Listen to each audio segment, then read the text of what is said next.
Halo, assalamualaikum. Kembali lagi di channel Kuala Simpang Channel.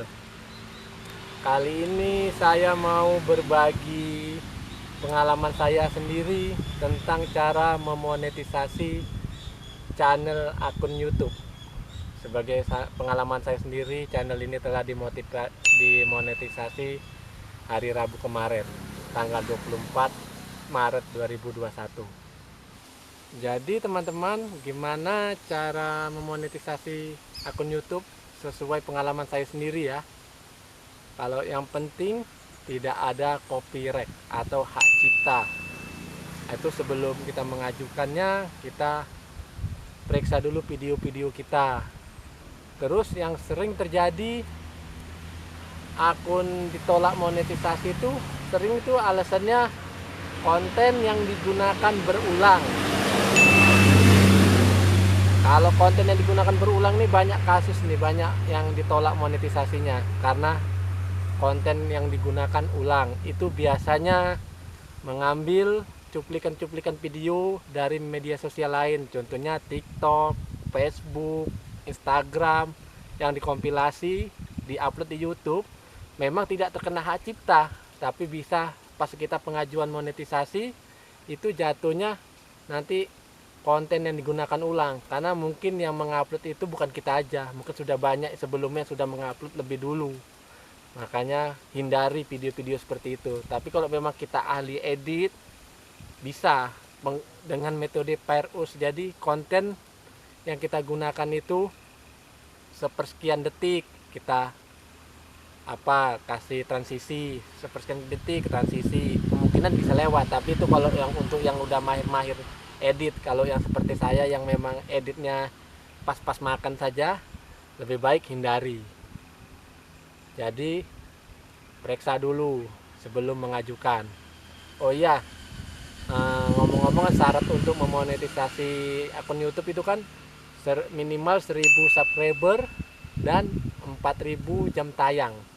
Nah, ini jam tayangnya yang valid ya. Kalau yang dari stories atau video pendek, video short itu nggak dihitung jam tayang loh. Walaupun nanti di YouTube Studio di analitik tertulis misalnya 100 jam, belum tentu nanti kita cek di monetisasi di Chrome di desktopnya belum tentu 100 jam, bisa jadi hanya 50, kemungkinan 50-nya dari video pendek.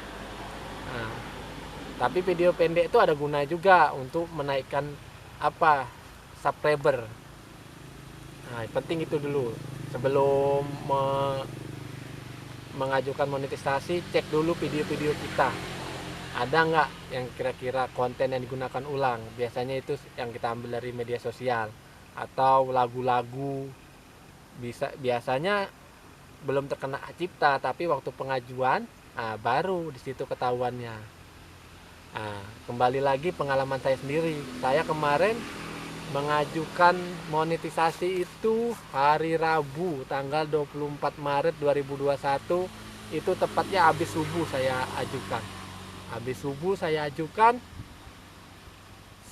jam 7 malam. Kalau untuk di Aceh itu habis maghrib saya udah di email persetujuan bahwasanya channel saya telah disetujui untuk bergabung menjadi program partner YouTube.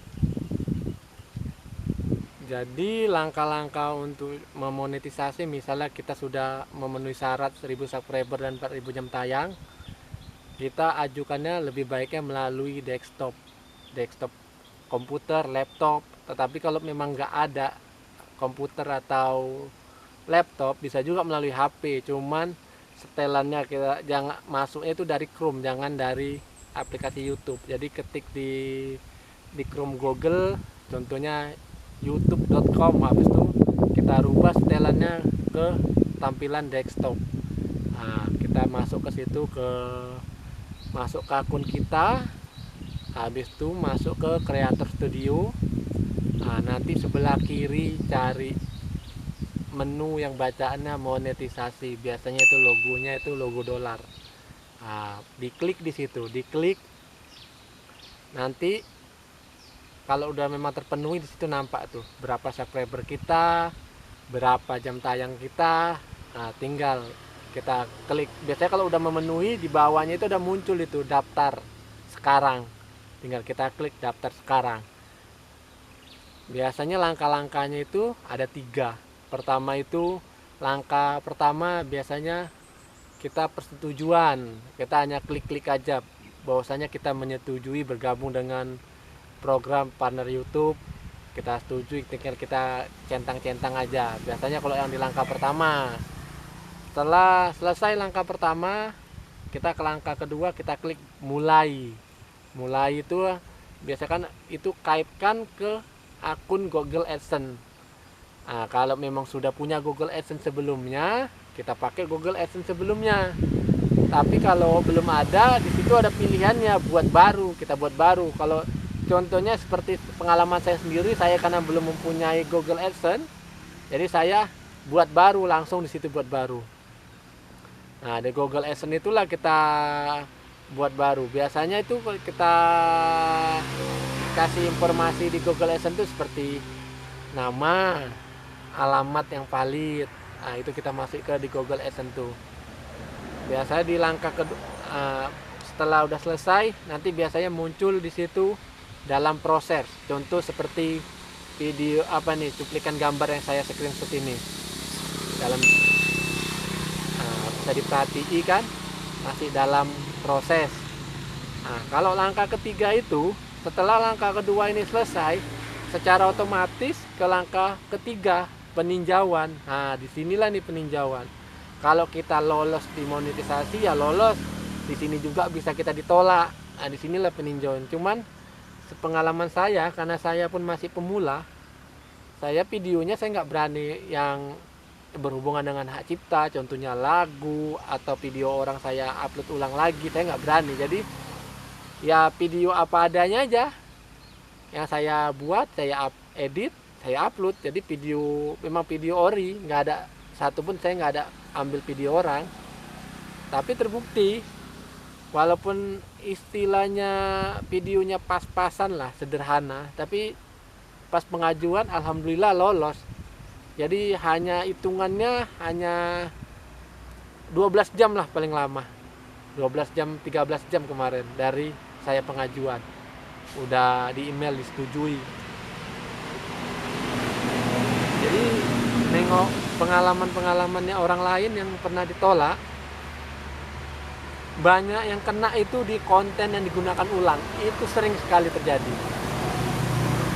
Itu bisa jadi video musik, bisa. Habis itu seperti video cover-cover lagu, ya ada juga ya sih yang lolos monetisasi, cuman tidak sedikit juga yang ditolak monetisasinya karena terhalang ini hak cipta.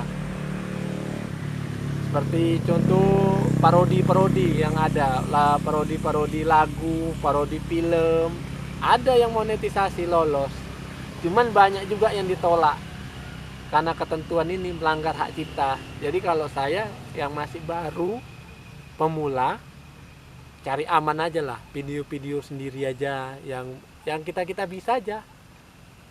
Mau video kayak saya, video jalan saya videokan. Jadi yang bisa-bisa aja lah videonya.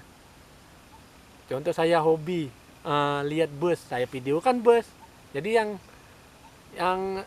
yang kita bisa aja lah, nggak perlu kita memaksa videonya harus wow, harus bagus banget, enggak. Jadi kalau saya pribadi nih, YouTube ini menghargai kreator orang, jadi segala kreatif kita di situ dihargai. Kalau video kita diupload orang lagi, kemungkinan dia pun nanti kena pelanggaran hak cipta. Jadi kalau kita main jujur aja video kita sendiri, tidak ada melanggar lagu-lagu hak cipta, insya Allah dalam pengajuan monetisasi akan lancar-lancar saja.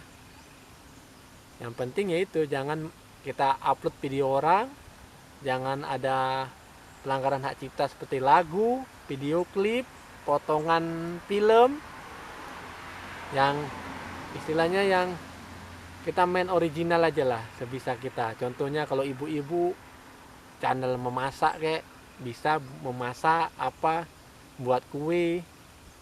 Kalau kayak yang hobi-hobi burung, mancing, kan banyak. Seperti contohnya itu channel yang udah banyak tuh subscribernya dan jam tayangnya, contohnya Gondrong Labanan. Nah dia awal mulanya kan hanya mancing-mancing saja, tapi kan lihat aja subscribernya sekarang. Jadi apa adanya lah kita buat video. Saya pun termotivasi ya nengok video-video orang itu yang biasa-biasa aja. Semoga karena saya pun masih pemula, semoga yang saya sampaikan itu bermanfaat bagi semua yang melihat video saya. Mohon dukungannya seperti like, subscribe ke Kuala Sembilan Channel agar channel ini semakin berkembang dan memberikan konten yang kiranya dapat menghibur dan bermanfaat. Sekian dan terima kasih.